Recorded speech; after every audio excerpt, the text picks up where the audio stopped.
que Castajal no tenía las carreteras como están ahora. Todo era piedra, piedra gruesa. Y nomás la tiraron, no era camino. Bueno, y nosotros cogíamos las piedras que tenían alquitrán, petróleo, y las poníamos en los pies, en los talones, para andar de zapato alto. Eso me acuerdo bien. Y había mucha vegetación, había mucha fruta silvestre, que ahora no la hay. ¿Por qué razón? Yo no la entiendo. Si fue una obra de Dios que eso estaba para que nosotros sobreviviéramos con la fruta natural, porque había mucha fruta natural, como, ¿puedo decir los nombres de esto? Como era la lengua de vaca, plomillo, moras de toda especie, moquillos. Había cualquier cantidad de especies de moras que ahora ya no existen. ¿Por qué? Como una vez que ya nosotros salimos de ese lugar, como que todo desapareció, como que Dios las puso ahí nomás para que nosotros sobreviviéramos. Desde muy pequeños, caminar por esos caminos, todo el tiempo, ¿verdad? Y descalzos, mal vestidos, mal comidos, no había futuro. Y desde muy pequeños empezar a trabajar. Tenían el sistema, bueno, como dice en la Biblia, el que no trabaja no comes. Si no trabajabas, no comías. Los dejaban en diferentes partes, en diferentes hogares, para que ayudáramos a la gente para que nos dieran algo de comer. La zona era muy productiva, pero no existía lo que existe ahorita. O sea, sus propios ganaderos hacían sus propias mezclas, ensilando con sus propios cortes de pasto, y cada finca no es como ahorita que hay una finca, uno o dos trabajadores. Había en una finca 2 o 3 casas, había yuntas de bueyes para jalar los alimentos de las vacas, y podrían haber en una finca mediana 10 trabajadores, pero esos 10 trabajadores que más ganaban, estamos hablando de 30 pesos el vaquero, 30 pesos a la semana. Por eso había tanto trabajo, pero la plata no había cooperativas para que recibieran la leche, si no eran lecheros nada más. Y recibían la leche y se iban a San José a repartir la leche en botellas, pero lo que se hacía. Pero había muchísima gente que trabajaba, pero a base pero no había agricultura, era pasto nada más. Después comenzó a entrar lo que era ya lo que es el sistema de la agricultura y toda esa cuestión, pero se pasaban hambres. Con la leche no se vivía, se pasaba muchísima hambre, todo había que salir a comprarlo afuera. Inclusive lo que más se gastaba en mi casa, que era el dulce, y en algunas ocasiones mi papá tenía que coger unas alforjas de cuero y irse hasta Grecia a traerlo. Y gran parte de eso era de a pie, no había bus para poder sobrevivir en la finca, porque no había hortalizas, no había nada, era leche, nada más, y a medio. Entonces la vida era muy estrecha, mucha hambre.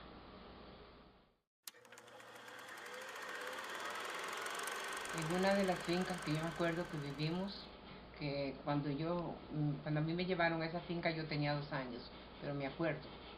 Y en esa finca, la casa de nosotros estaba muy cerca de la lechería.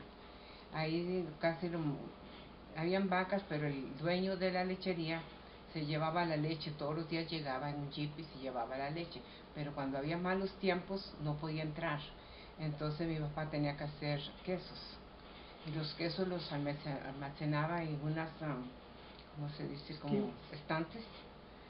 Pero papá era tan honrado que no cogía un queso para darle a la familia, todo tenía que estar. Nosotros no lo probamos, lo más que nos daban eran el suero, pero no queso. Y el resto del cuento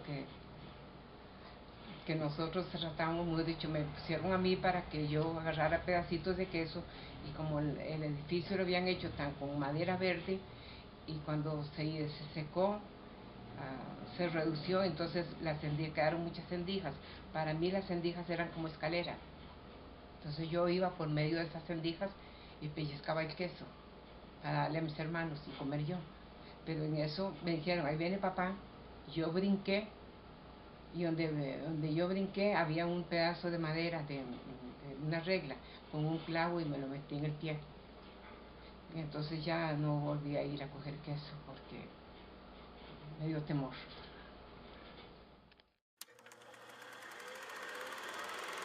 Claro, nosotros teníamos que ir todos los días a echarle pasto a las vacas, a un potrero. Con hambre, no desayunábamos, no había. No podíamos tomar leche porque hay que mandársela al patrón. Entonces nosotros educamos una vaca, que llamaba la mosqueta, nunca se me olvida. Y nosotros le echábamos unas cargas de pasto especial a ella y esa vaca bajaba la leche. No había vasos, cada uno de esta cogía una teta, entonces cogía otra teta, yo cogía otra y Efraín, una teta cada uno, así, a chorros a la boca. Lo hicimos por un montón de tiempo esa parte, hasta que mi papá se dio cuenta y cogió y vendió la vaca. Pero como no habían vasos y no tenía una teta, tenía dos tetas. Y entonces mi hermano agarraba la teta y uno nomás abría la boca. Estábamos así para que nos echaran el chorro de leche. Porque no había en qué echar. Supervivencia era eso, era supervivencia. Si no lo hacíamos de esa forma, eso no había otra forma de sobrevivir.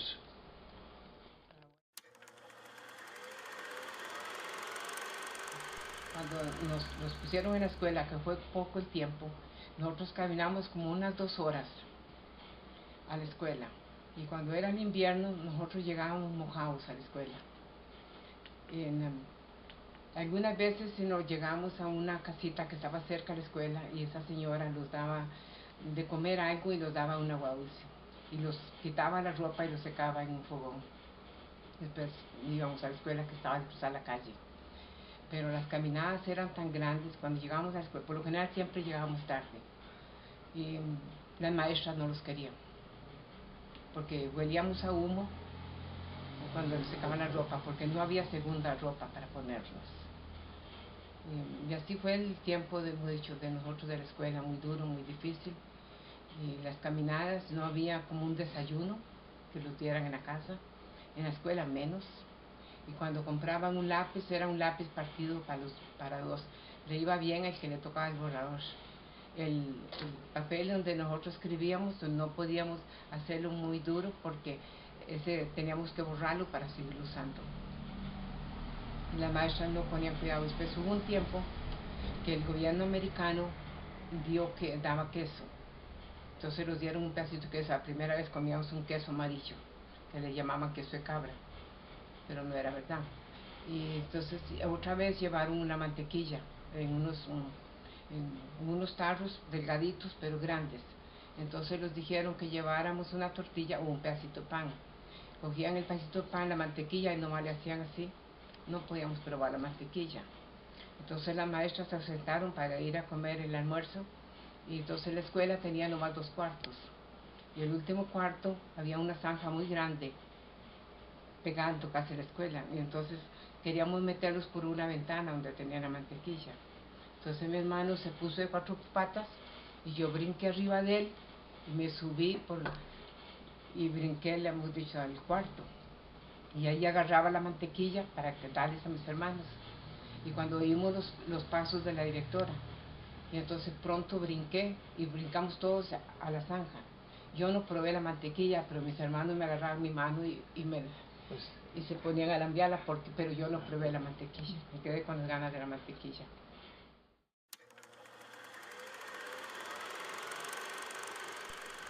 A trabajar en una finca. Y al principio empecé a viajar, pero era muy largo y tenía que pasar por parte de montaña. Y para no hice un secreto, de todas partes salía león, ¿no?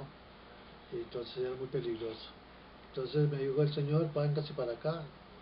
Y ahí viví con ellos como 11 años, trabajando y viviendo con ellos ahí. De ahí empecé a rodar, ya me salí de ahí, empecé a rodar, a trabajar con empresas como el allá y con otro montón de empresas que estuve trabajando. Y cuando vino la crisis que vino a este país, que nos dejó convertido en un desierto, pues la ceniza, y entonces yo tuve que salir para Nicaragua, trabajar 2 años en Nicaragua con un ganado, porque se llevaban el ganado de este pueblo a San Carlos y para todos los lugares iba ese ganado. Aquí no tenía nada que comer este animal. Entonces estuve 2 años allá. Ya después de que vine allá, ya empecé a hacer nueva vida aquí, pues el volcán se había calmado. Entonces empezó a responder, y con la ayuda de Estados Unidos más que nada, para que la gente volviera a la ganadería, pero con sistemas nuevos. Ya no con cortes de pasto, no con bueyes, sino en apartos y dando mezcla, que antes no se daba mezcla, lo del ganado, era puro pasto nada más. Entonces ya empezó la idea esta de alimentar, pero todo ese alimento ya venía de afuera, nosotros no éramos productores. Entonces, y vinieron los químicos, vinieron a afectar gran parte de este país, y lo está afectando. Pero antes no se usaban las moñigas de las vacas para hacer todo ese proceso, pero bueno, vino toda esa parte que destruyó el volcán, pero pues revivió con una fuerza muy grande, porque si una finca se producían 2 o 3, para decirte, 200 botellas de leche, a esa misma finca, después de que sucedió eso, ya producían 1000 galones o 1000, ya muchísimo más, porque dio una vuelta, pero comprando todo, comprando el químico, comprando el alimento, comprando todo, para ser nada más que productores. Entonces dio una vuelta total, y todavía existe con muchos productos que alimentamos bien de afuera. Entonces vino la formación de las cooperativas, se arrancó Dos Pinos, y después arrancó Cope Coronado, y entonces para recibir toda esa leche, para procesarla y llevarla, porque antes eran lecheros, ¿verdad? Y ahora la mayoría de las cooperativas lecheros no existen, pero gran parte de la fuerza esa la tuvo el volcán Irazú, de dar esa vuelta, ese sistema.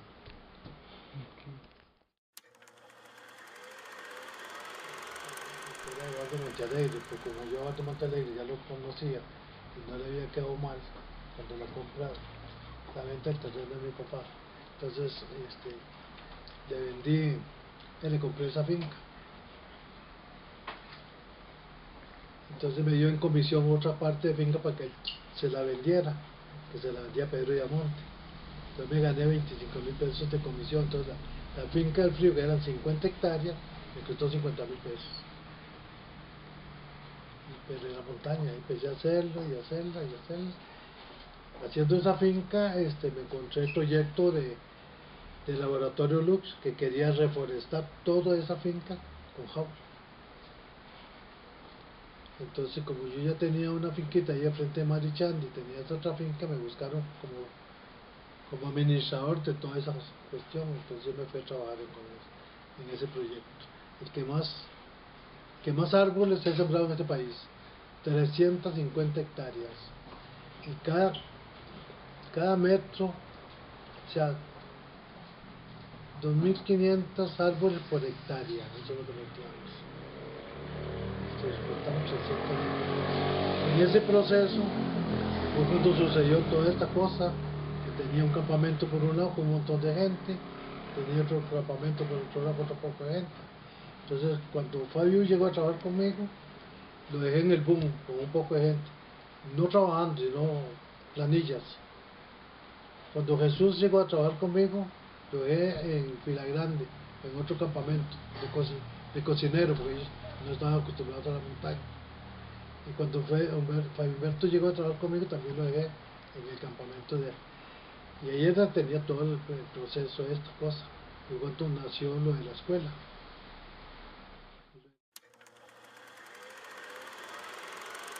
Y lo de la escuela nació de esa forma, es decir, te regalamos el terreno, pero con tal de que la finca, la escuela se llame Montserrat.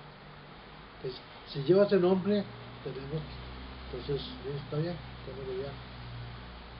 Y acudimos a la ayuda de Raimundo y todo el mundo, o sea, las mujeres de allá haciendo comidas, y trabajadores ayudando los fines de semana, porque entre semana yo los tenía todos trabajando conmigo, pero los fines de semana tenían que todos ayudar. Y el éxito más lindo de eso fue cuando entró el primer grupo de niños, que teníamos un maestro, que teníamos una escuela para 100 niños, y teníamos un grupo de 26 niños, y 30 y pico de personas adultas para la tarde. Eso fue una gran satisfacción, una alegría.